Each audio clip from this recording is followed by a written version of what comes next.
Hello, everyone. Welcome to the last day of Astronomy Days. We're so excited you're with us today. I am really excited about our talk this afternoon. It's one of my favorite astronomical subjects. Are we alone out there? And that's my question to you. Are we alone? Do you think there's life out there? And do you think it's intelligent life? Do you think that exists out in the universe? So put your answers in the chat. And while you're answering that question, I'm going to go through a quick Zoom tutorial. All right, this program is live captioned. If you'd like to see the captions, at the bottom of your screen, click the closed caption button and click show subtitle. Then those captions are going to look like that.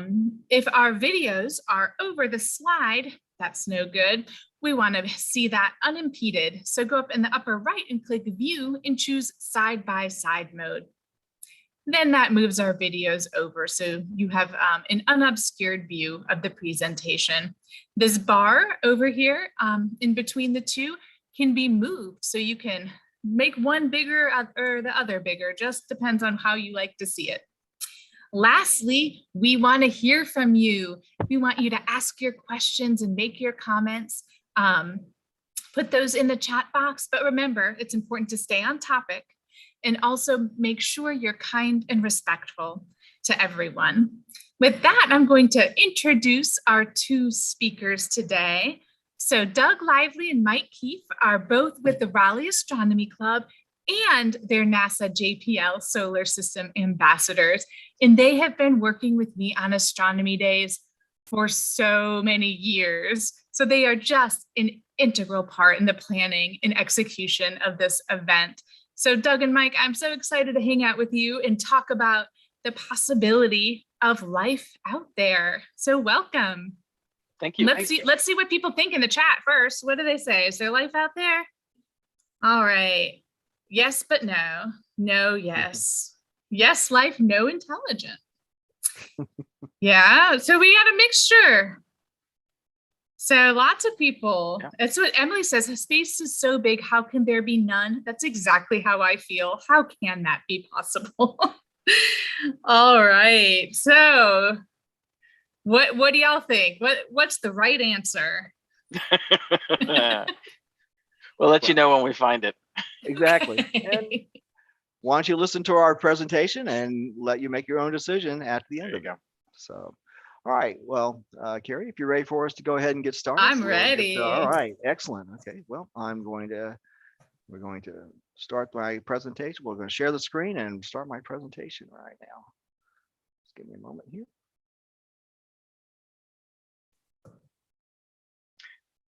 Yeah, definitely. While Doug is pulling that up, it's, at the end of the day, we have a sample size of one in terms of understanding what life is. So it's hard. It's very difficult to quantify. Would we know it when we see it? That's a really good question. Yeah, very good question. So so I think that's really why we're here to talk to you guys today. Our talk today is entitled the Fermi Paradox, why ET can't phone home. And so as Mike and Carrie and others have alluded, we're going to kind of discuss some of the probabilities for life out in our universe, out in even our own galaxy, and then maybe discuss maybe why we're not hearing from them. So let's get started.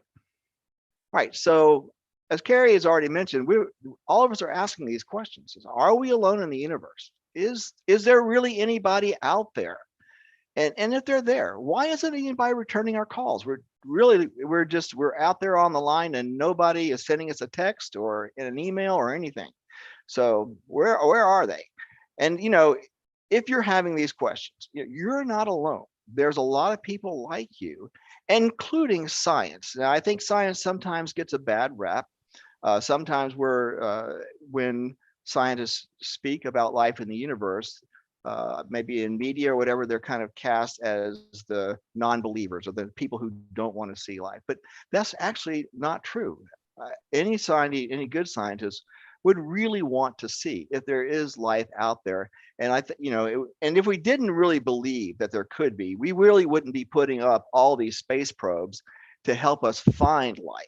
So starting in the 1950s, we had a scientist, very famous scientist, Enrico Fermi, and he is who the Fermi Paradox is named after. Now, we're not going to go through all these accolades about Enrico Fermi, but if you could just remember three things about Enrico Fermi. First of all, he's an American born physicist. He was one of the architects of the atomic bomb, and he also made the first nuclear reactor. And we all benefit from nuclear reactors. Sharon Harris is just to our south now and has been producing power for many, many years. Enrico Fermi was the first person to actually create a sustained nuclear reaction and thereby show how we could actually generate electricity from nuclear reactions. So he was a really great individual, and he actually benefited mankind in a great deal. He came up with this famous paradox. One day at lunch, he was out with a bunch of scientists, and they were just over lunch. He just asked the question, so if there are so many opportunities for life in our galaxy, then where are all the aliens? And that's the paradox. It seems like we should have life in our galaxy, but we're just not seeing them. So when we look at the probability for life, and this is kind of the same thing, the same viewpoint that Fermi was looking at, there are billions of stars in our galaxy. Our own galaxy has somewhere between 300 billion to 400 billion stars, and many of them are older than our sun. As a result, there should be a high probability that some of those stars have planets. And certainly, we've discovered a lot. Mike's going to talk to that in just a little bit. And then, if we have Earth-like planets and Earth is typical, then it's probability that some of them could have developed life. And if that's the case, and they're much older than when we are, then maybe they also created, and developed interstellar travel. And even at our speeds, the speeds that we have to use to go to Mars and go to Venus and other places around our solar system, even at a really slow pace, over millions of years, they should have been able to completely inhabit and traverse the Milky Way. So, since there are so many of them, and there would have been plenty of time to populate the galaxy, again, where are they? So other people are asking that question, and even after Fermi discussed his, another man named Drake came along, and Mike will talk about Frank Drake. Yeah, so very interesting. Back in the 1960s, Frank Drake was putting together the first meeting, or the first symposium, if you will, of the search for extraterrestrial intelligence, known as SETI. And so he started to postulate, as he's creating the agenda, he's trying to figure out, okay, well, what do we need to talk about? And that's where he came up with this equation. And it wasn't so much as a mathematical, equation to say this is exactly how many out there. This was really just more of discussing all of the different factors that need to be accounted for when we talk about the probability for life. So I've dropped into the chat a link to an online calculator that I put together that really talks about each one of these pieces. But when you think about it, you start thinking about, as Doug mentioned, the number of stars we have in our Milky Way, then what fraction of those have planets? What how many number what fraction of those planets can then have possibility for life? In other words, are they close enough to their sun and for liquid water, but not too close for radiation, and not too far where it's freezing, and so forth and so on. So it's a very, very high level set of things that need to be accounted for when you start thinking about the possibility for life. And many or some of these different factors have been nailed down to a pretty close number. Like, we know approximately how many stars we have, and we're starting to see how many of them. We see planets are very, very common, and we see in many cases where those planets are in terms of kind of the habitability zone, or the Goldilocks zone. So we're starting to get a good idea of how common planets are for to be in those right places. But again, some of the other things are completely variable. especially thinking about time. So, what happens if one of those civilizations was around 100,000 years ago and they've now gone extinct? Well, we certainly wouldn't have been around 100,000 years ago to understand what they were doing or see their effects. So again, time also plays a huge factor. In other words, were we around at the same time for us to communicate? So some things to think about. Back to you, Doug. All right, awesome. And so just to, again, just to think, again, so just as Mike said, if there are so many opportunities for life in our galaxy, then where are all the aliens? Right. And so one of the ideas that Fermi came up and some others have been, if we can't see them, maybe there are conditions that prevent life from developing, or possibly maybe there are other conditions that might hasten the extinction of life. And so they came up with this idea of a filter. Now, I'm going to show you, this is a coffee filter. I use this to make coffee in the morning. And so it works really very well. And so I put the grounds in this filter cap here. You can see right here, and they go in here. And then when the water comes on top of them, what comes out is coffee, but not grounds. So the coffee filter is filtering out the grounds. Well, Fermi believed that there could also be great filters in place that filter life. They either prevent life from occurring, or if life is able to pass through the great filter, then maybe there's another filter along that might hasten the extinction of life. So when we talk about great filters today, think of a giant coffee filter, and it's doing something, either preventing life from getting out, or it's going to actually hasten life from continuing. All right, so here we have this idea of the filter. You can see our filter here. And over here on the left, you see there's a lot of planets, all with a potential of life. But then as the filter progresses, only one makes it out. Yay, we've got life. All right, that's great. That might be us. I mean, yay. But we made it. We made it, exactly. Yahoo! But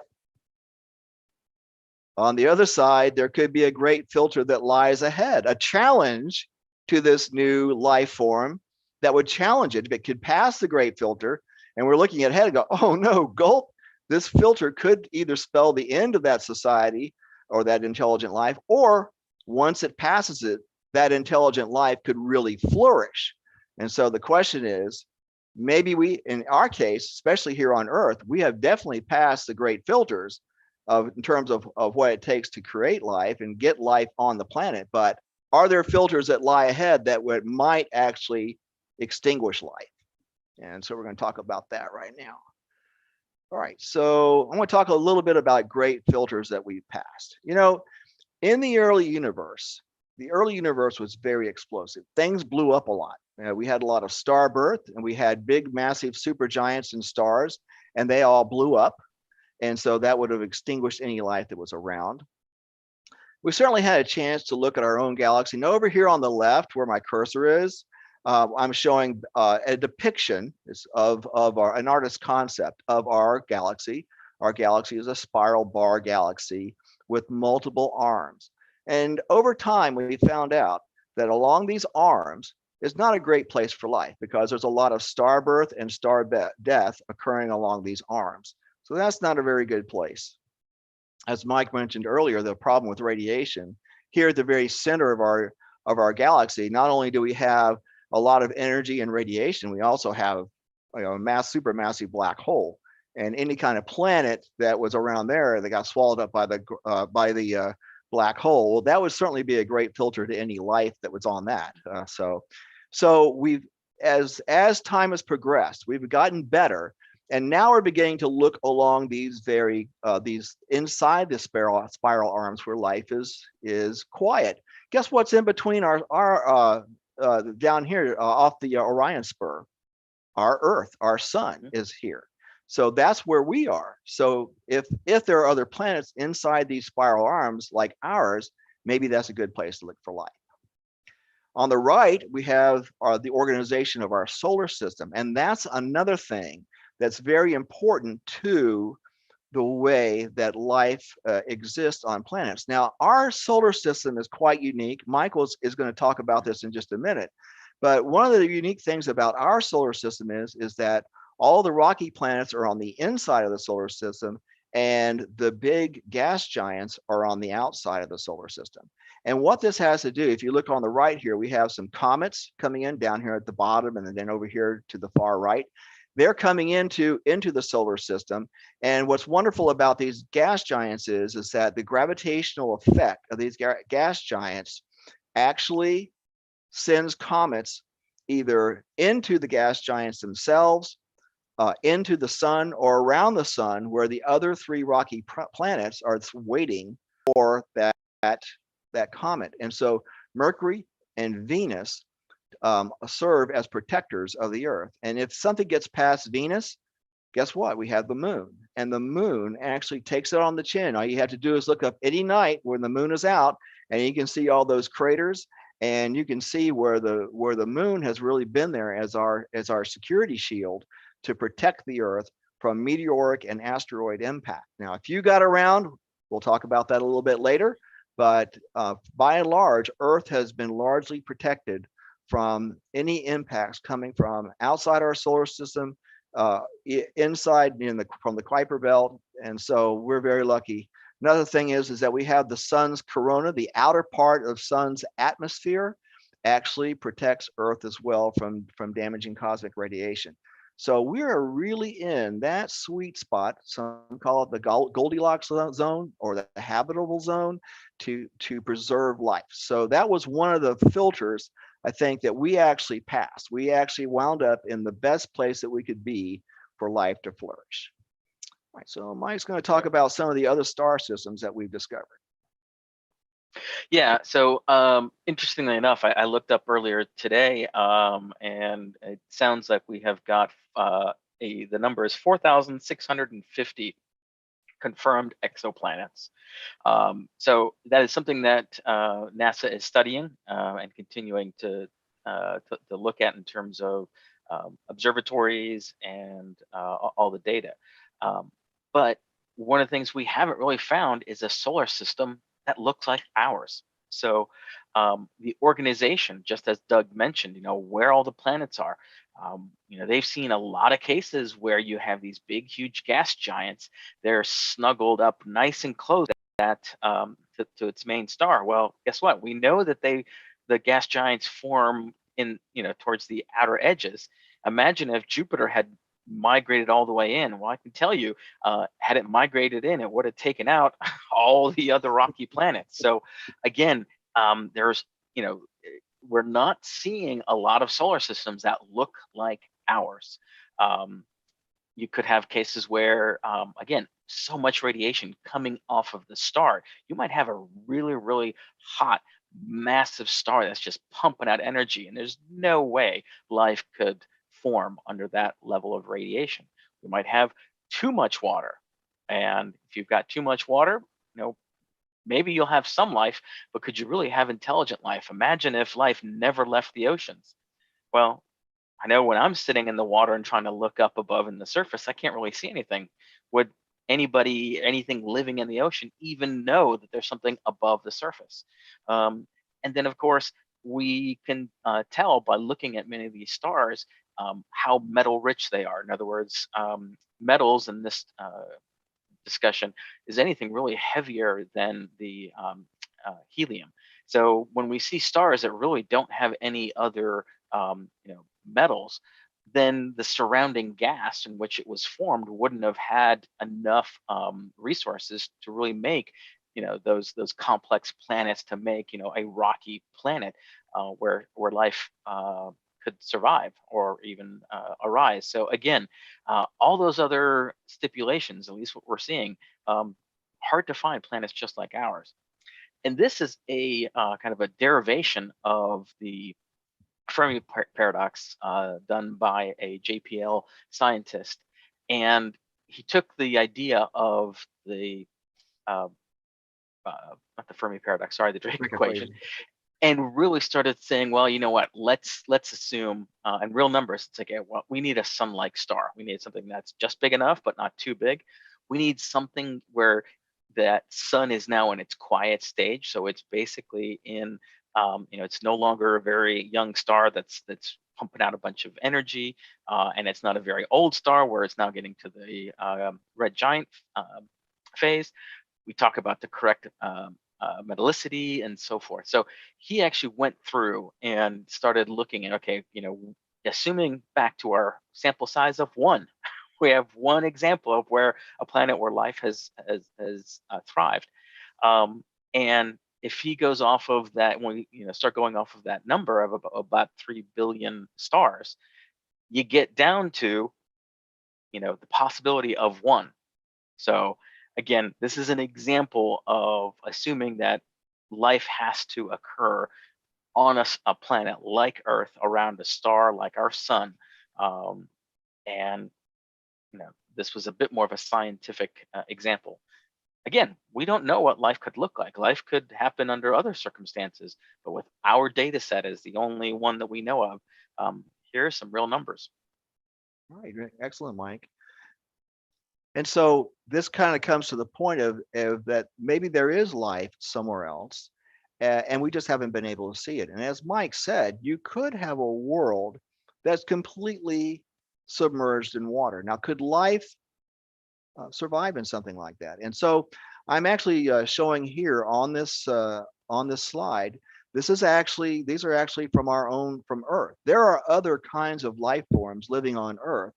Most of you know that all life on Earth derives its energy either primarily or secondarily from the sunlight. So you've got to have sunlight, and as Mike kind of mentioned, if you've got a star with high metallicity, you're getting that, you've got at least got to have, iron or copper or something like that, so that you can actually populate blood cells with something that can actually absorb oxygen and transfer that oxygen to other cells or metabolizing the oxygen. And so sunlight's very important.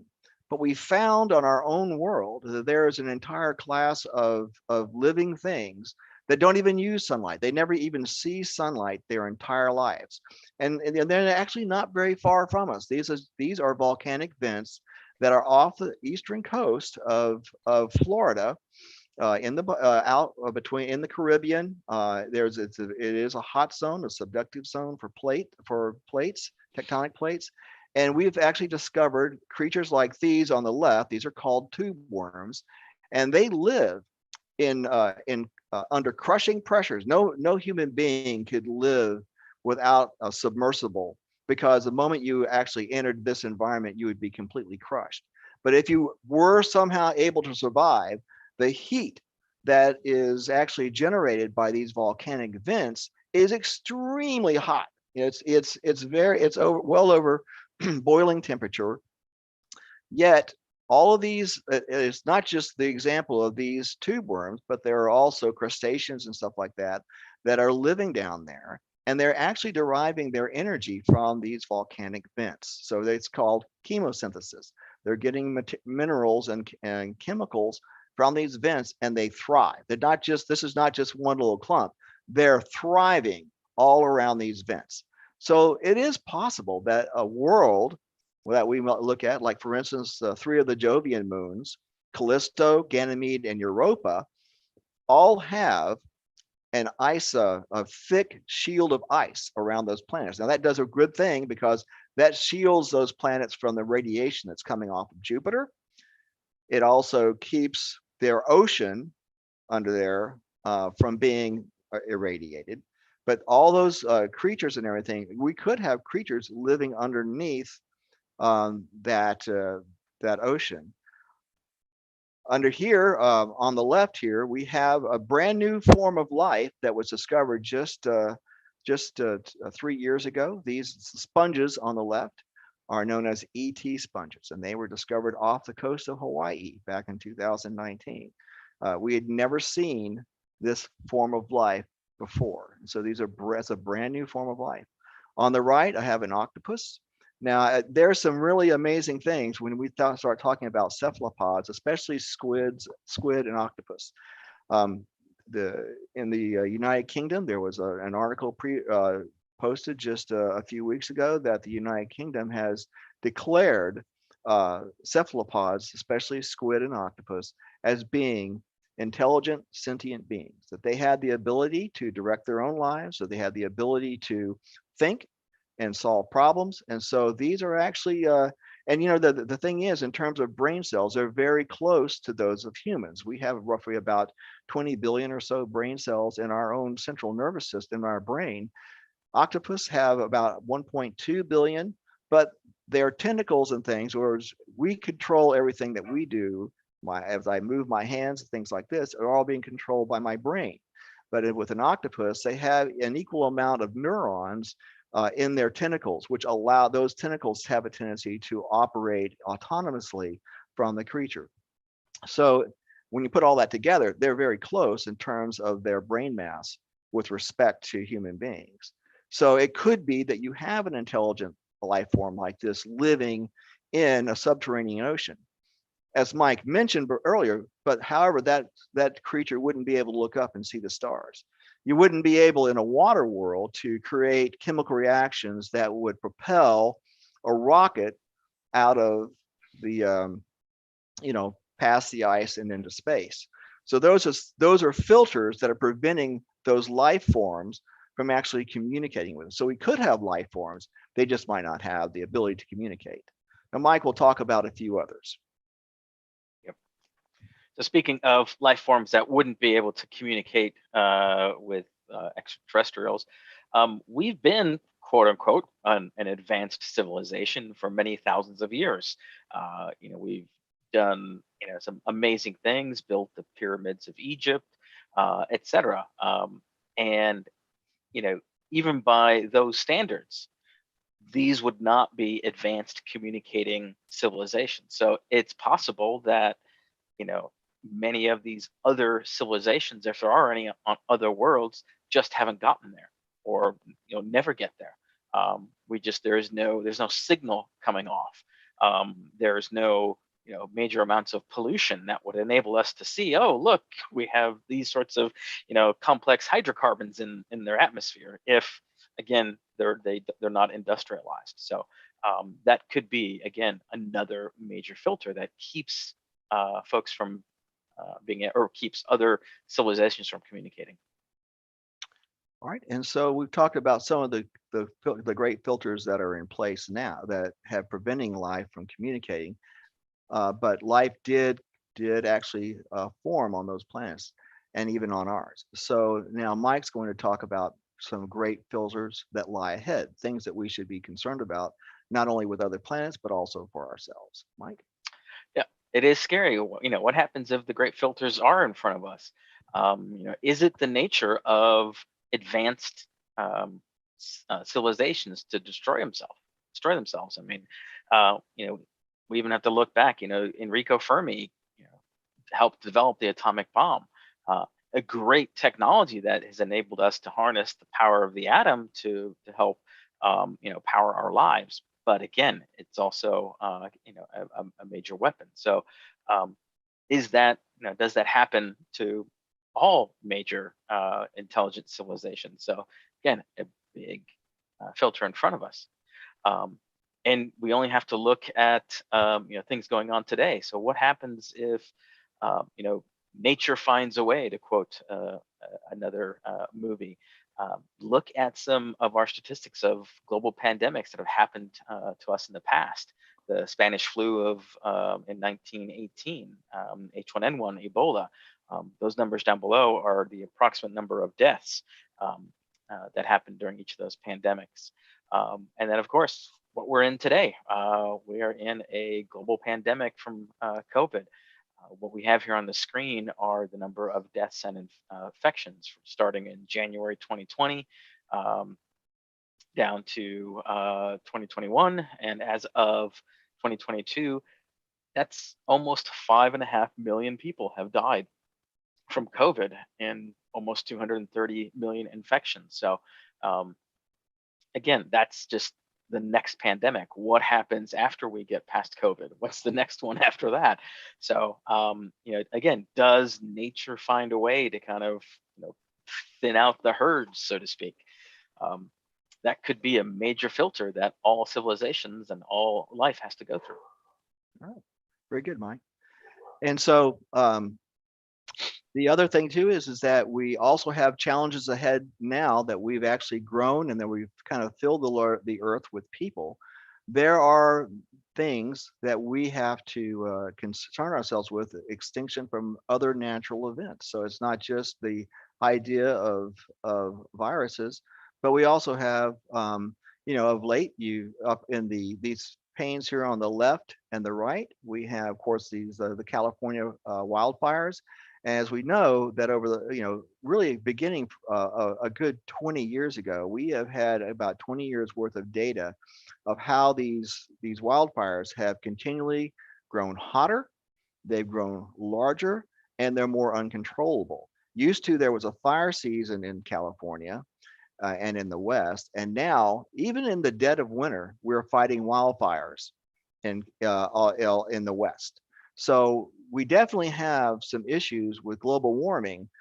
This was actually predicted back in 1983. And even before that, ExxonMobil in the 1970s did a lot of study on releasing of carbon in the atmosphere, and this was also predicted.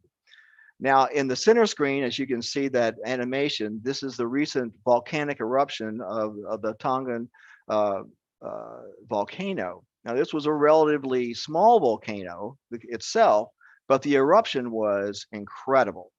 Now, this was an underwater volcano. It was about 690 feet below the surface of the ocean in the South Pacific, and it erupted, okay? And it blew water vapor, nitrous oxide, sulfur dioxide, and methane up into the atmosphere 19 miles.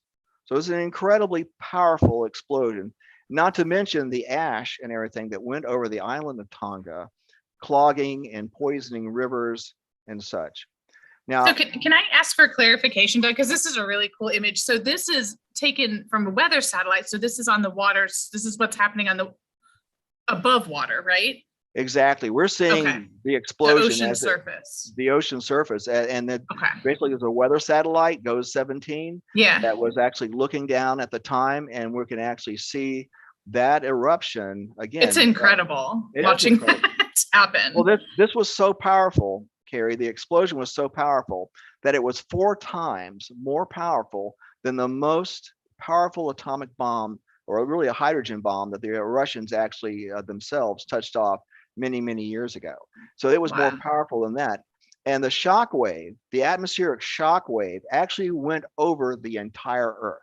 So we had a tsunami that affected the Pacific Basin, but the shock wave in the atmosphere actually covered the entire Earth. So how does global warming, though, work itself into volcanic eruptions? We don't fully understand how that is.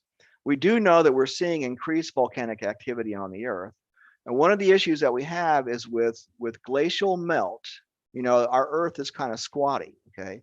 Well, with glacial melt, the Earth is beginning to pop back into a sphere, because all the water weight was kind of keeping Earth kind of squatty.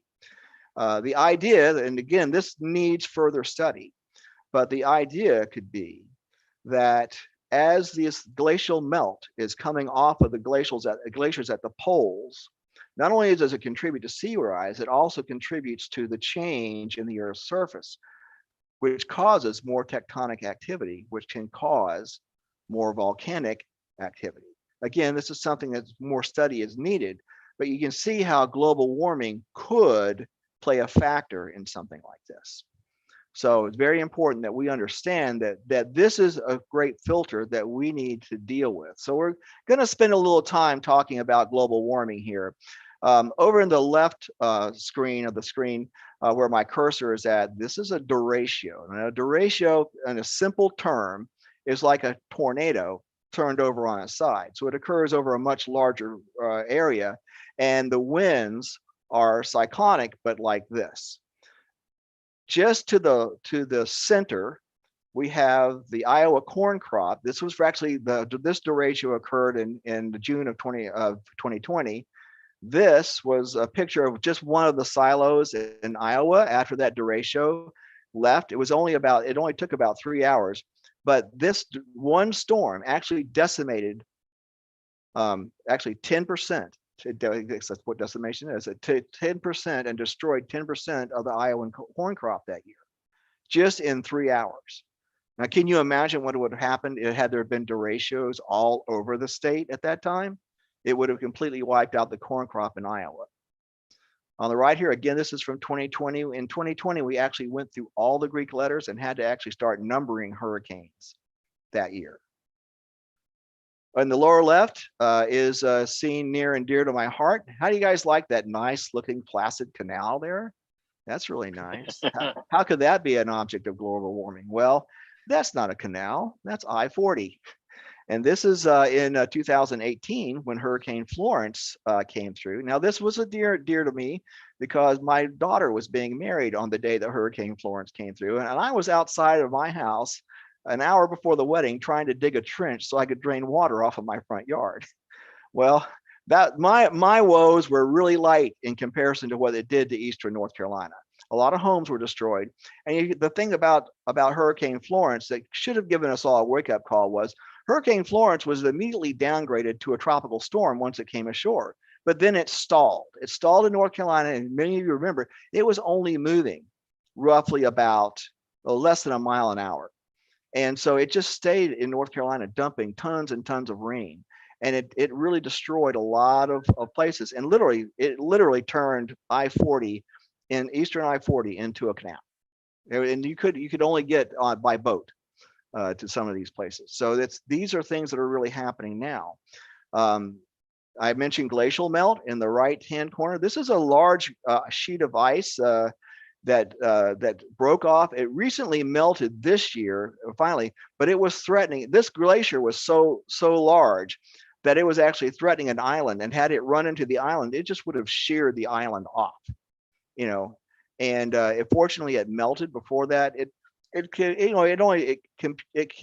contributed a little bit to sea level rise, but we are currently looking at the Thwaites Glacier right now in Antarctica that's getting ready to break off. And that one will have a significant impact on sea level rise. It's about the size of the state of Florida.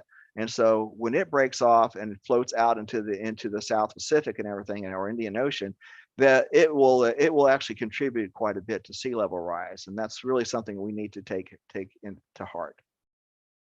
Right. This graph here is the graph that came out in 1983. Where NASA actually described what was going to happen to Earth, the temperature of Earth, if we left carbon unchecked. This is the top line, which is basically our carbon emission.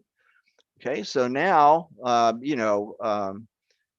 good 40 or so years later, we're looking at if you look here on the right, this is the actual graph.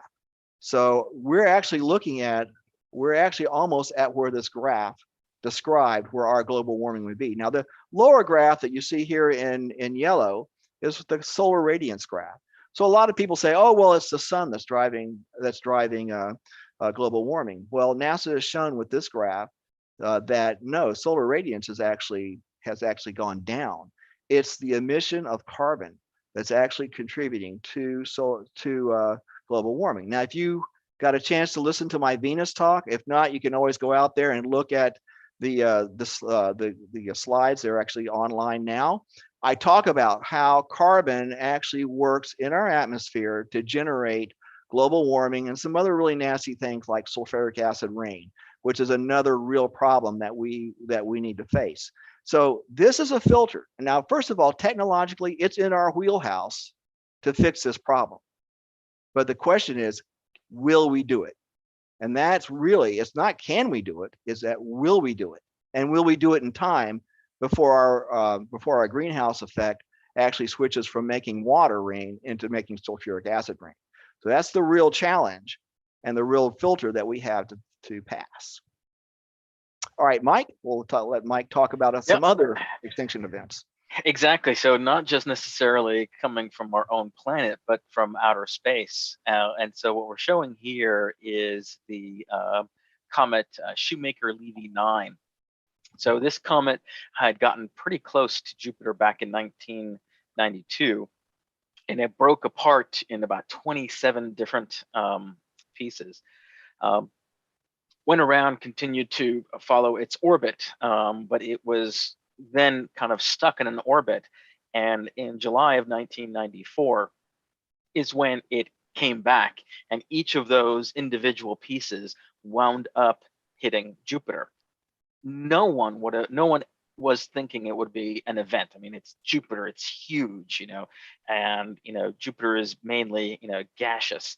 Yet when Jupiter finally turned around and was visible to the Earth, is the impacts actually happened on a side that we couldn't see at the time from Earth, and it started to turn around, and you could see, and they literally called them black eyes, and these were not very large pieces. Nobody thought this was going to do anything to Jupiter, and yet you start to see the impacts that it made.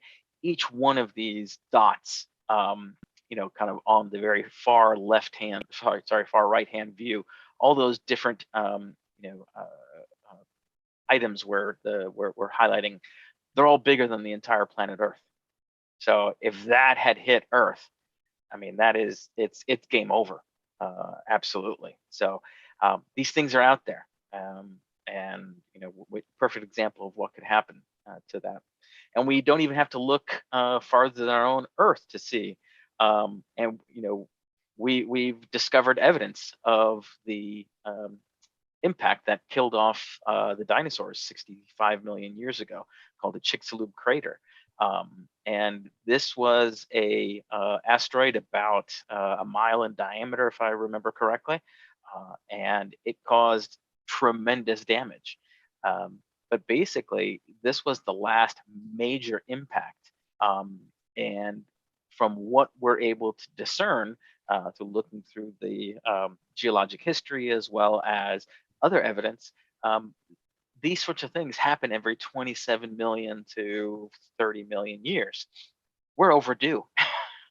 So again, scary things can happen. And as of today, we don't have one single piece of technology to keep that from happening. There is nothing in our arsenal, because I can guarantee you. So this is a picture of Comet 67P. I'm not even going to try and pronounce the actual name. And you were able to pronounce Chicxulub. My hat's off to you to begin with. So. Hey, yeah, well.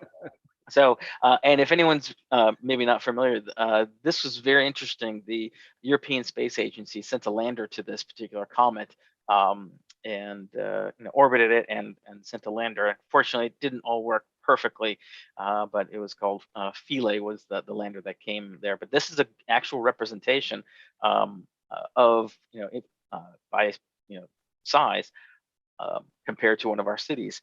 If that were to hit the Earth, game over. So pretty much, you're not going to nuke this. You That's can't right. nuke this. That is not a feasible option.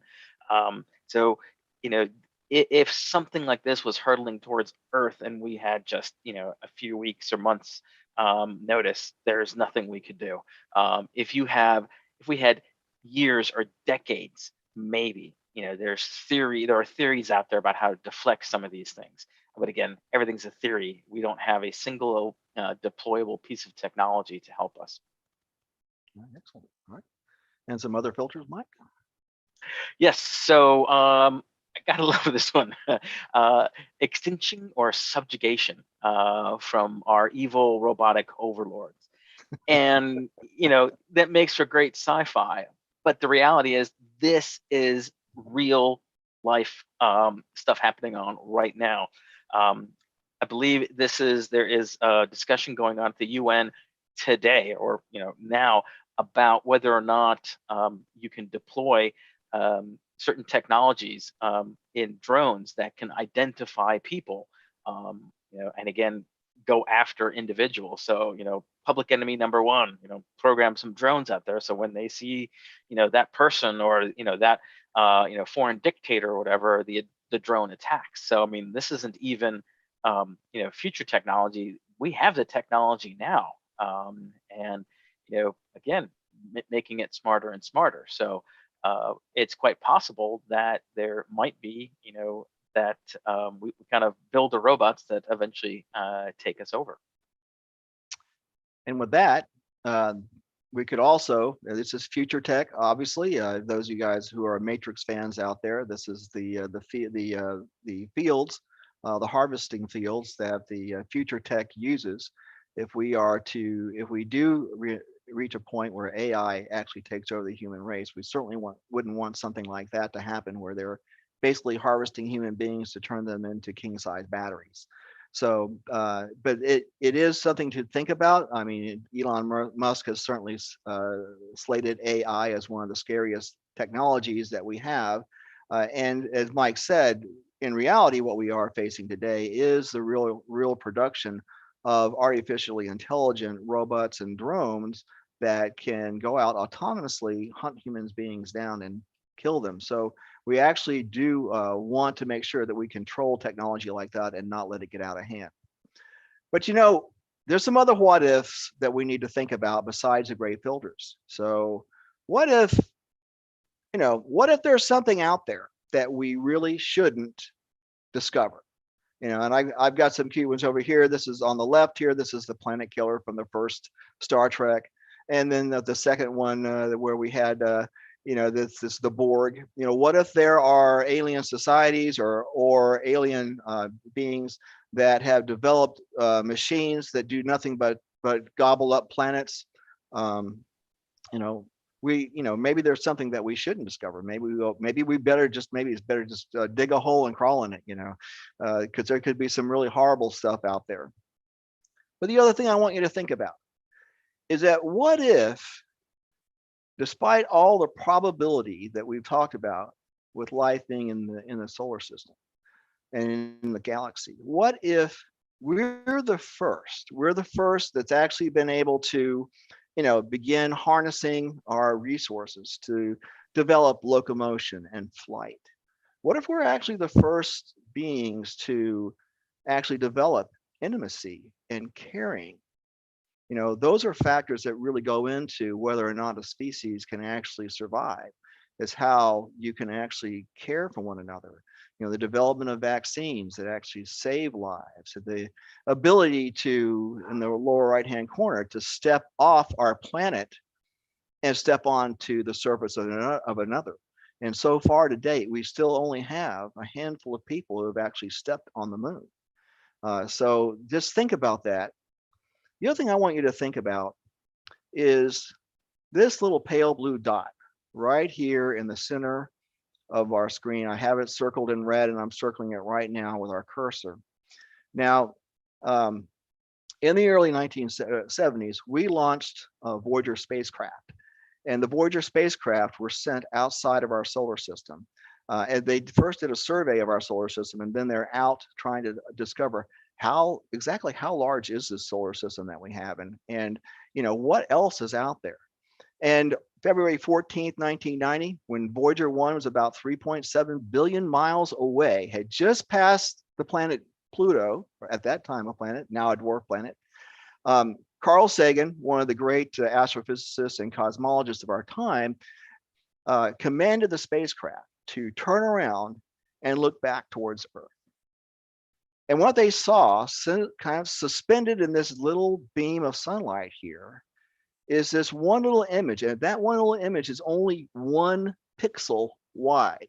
If any one of you guys know what a pixel is the smallest lighted thing that you can use on a CCD screen or on a camera to actually show an image.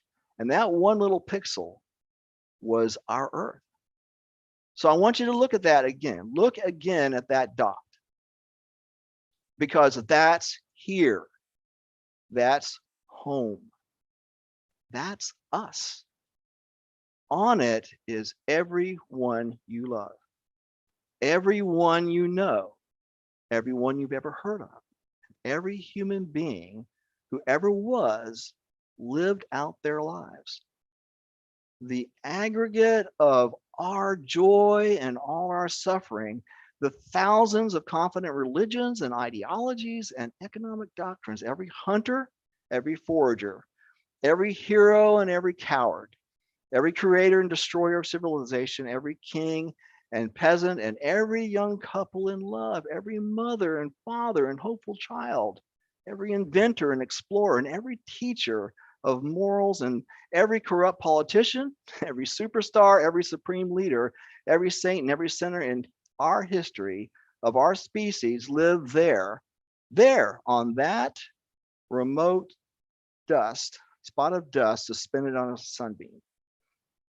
Our Earth is a very small stage in a vast cosmic arena. Think of the rivers of blood spilled by all those generals and emperors, so that in glory and triumph, they could just become a momentary master of a fraction of that little dot.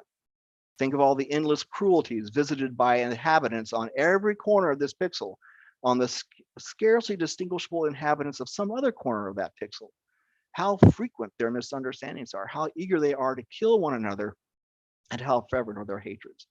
Our posturings, our imagined self-importance, and the delusion that we have some privileged position in the universe are challenged by that one point of light. Our planet is a lonely speck in a great enveloping cosmic dark. In our obscurity, in all its vastness, there is no hint that help will come from elsewhere to save us from ourselves. The Earth is the only world we know so far to harbor life. There is nowhere else, at least in the near future, to which our species can migrate. Visit, yes. Settle? Yeah, not yet, maybe soon. Like it or not, for the moment, Earth is where we make our stand. And these are the words that were mentioned by Carl Sagan. And I hope you'll think about that. That while we're searching for life out there, that we still need to make our stand here on Earth. We have great filters that we need to surmount. And I hope that you will join me and others and our politicians and so as we really fight to make our life and our Earth a much more habitable place for all mankind. Thank you very much. Great job, Doug. Thanks, everybody. And there, I thought you had just made that up on the fly. No, it's Carl Sagan. I can't take credit for that. That's for sure. Well, I love Carl Sagan, so that is a wonderful message to leave us with. And so if folks have questions, put them in the chat for Doug and Mike, and we will talk and we will discuss. So I put something in the chat that, so a few years ago, we had Seth Shostak, who was the director of SETI at the time. And he said, who's going to come visit us will be robots. It's not going to be aliens because of the vast distances of space and time that most life won't be able to travel that far or that long, and that we'll be sending robots to each other to make contact. So I always thought that was such an interesting concept. And he wasn't ambiguous about it. He's like, oh, if we ever meet anybody, it's going to be a robot. So I thought that was the difficulty in in traversing space. I mean, again, who knows what new technologies will bring us, but right now the laws of physics are very clear. I mean, as you approach the speed of light, you start needing almost infinite levels of energy to maintain that speed. So it's not practical. So you've got to travel at something less the speed of light, and guess what? That just takes way too long. Who's going to want to spend generations of their of their family traveling to one place? It's going to have to be robots. Yeah. So Tyler has a question. If anything discovers the golden record on the Voyager spacecraft, will we be notified? I would say only if they let us know they found it. by the time that happens, I mean, even right now, we're running out of fuel and energy for the spacecraft. I don't think it's 5 years maybe is what I heard last, and I think that might even a year ago in terms of longevity. So there, unless they came in there and jump started the the unit, doubtful. And again, it's it's still relatively close to our solar system. So I mean, I think someone said, I mean, it'd be 76,000 years if I remember correctly.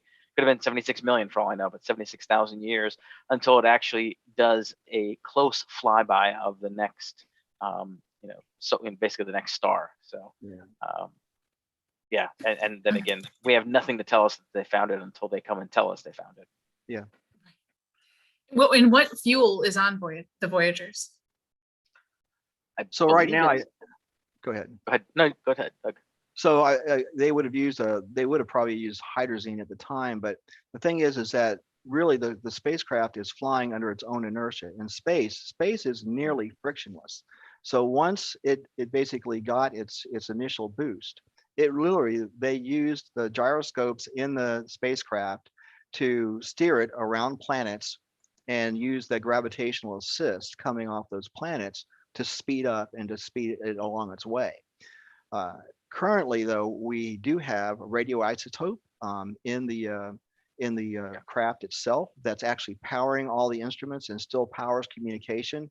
And that's what they feel is actually beginning to degrade. Those thermocouples, which actually they really only were designed to last a maximum of about 20 years, have lasted well over 40. And so those thermocouples are beginning to break down. You got to remember, it's cold out there. Those were used to keep the unit warm and also to power it. And they're beginning to break down. And so they're having to shut some instruments down so that they can have power for transmission and power for for some of the other instruments. But so those are beginning to break down. They feel very soon now they'll probably get to the point where they'll no longer be able to communicate with the spacecraft, and so it'll be just kind of dark at that point. Yeah, it's plutonium-238. Yeah, I definitely had to look that up. Emily wants to know, what are the chances life will look like us? Mike, yeah, you get all the easy questions. Go right ahead. There you go. Honestly, I think it's very, very slim. I mean, so even on our planet, where all life is related, I mean, we all, in essence, came from the same basic source. We can trace our life to very early Earth, and look how different we are amongst all the different species. So I just, I think of look to nature to solve that, question. We see so many different types of life. So I would say, yeah, it's going to look very, very different. And who knows what atmospheres or what environment that intelligent life is going to have to, or would have had to contend with in getting past all their great filters. So I would say it will look very different from us.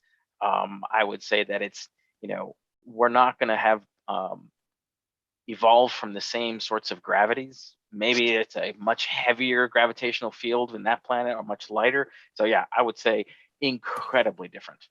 I mean, just ask yourself a question. On Earth, do we expect diversity? And the answer to that is yes. We have a very diverse biosphere. So why not expect diversity from the universe, which is much larger than we are? Yeah. So I definitely agree with what Mike is saying, is that we, based on the different environmental factors on varying planets and in varying situations, we could find some really interesting and exotic forms of life. Right now, when we're looking at at the moon, Titan, there could be a very exotic type of life form living on that planet that is really comfortable in an environment that we think is quite hostile. I think that one key concept that I think is often overlooked is that evolution isn't like a progression. There's not like a path. Right. So intelligent life doesn't necessarily ever have to evolve, because if you are fit in your environment without that, like there, we can look out around us right now and see plenty of species that haven't changed over millions and millions and millions of years. And then our species, of course, came up just like in a blink, right? Yeah. And so, and clearly that was very evolutionarily success. It was that selection was very successful because we, Yeah. have really taken over the planet. But I think that I don't know that that would ever necessarily have to evolve other places. And of course, with you're talking about such vast times, I'm sure it has somewhere, but Sure. yeah. But so we have a question from YouTube. Is society really ready to accept the discovery of extraterrestrial life, specifically extraterrestrial intelligent life? Yeah, so I'll Doug? take that. My humble opinion is I believe that we are. I think especially if we really approach it in the idea is that we're going to look at from the idea of inclusion and mutual investigation. Think a lot of factors depend on that intelligent life itself. There have certainly been disasters in our own history where we haven't managed that very well. And you can think of when we had a very advanced civilization, the Europeans coming over to America, and the way that we treated indigenous peoples over here. We didn't even take time to hardly learn what their culture was about before we began destroying them. So it is on us. There is the level of responsibility that if we do discover such a life, or if let's say we discover a life that is less intelligent or less advanced than we are, that we don't take the same kinds of platitudes that we took when we began settling this country.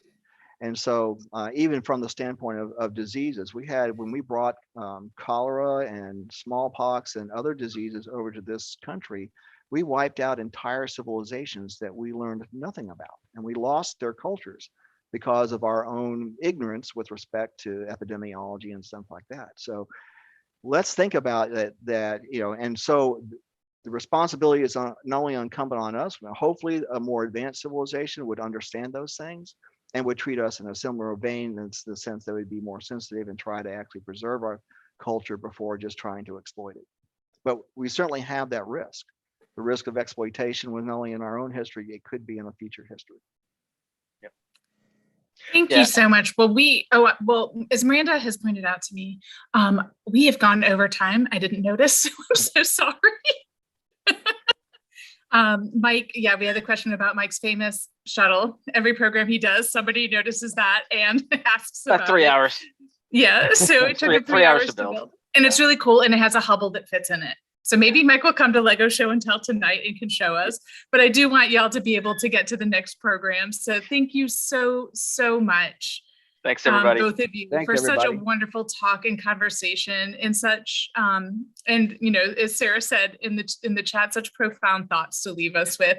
So thank you, everyone. We will I hope to see you at one of the last 2 remaining programs. Have a great evening. Bye-bye.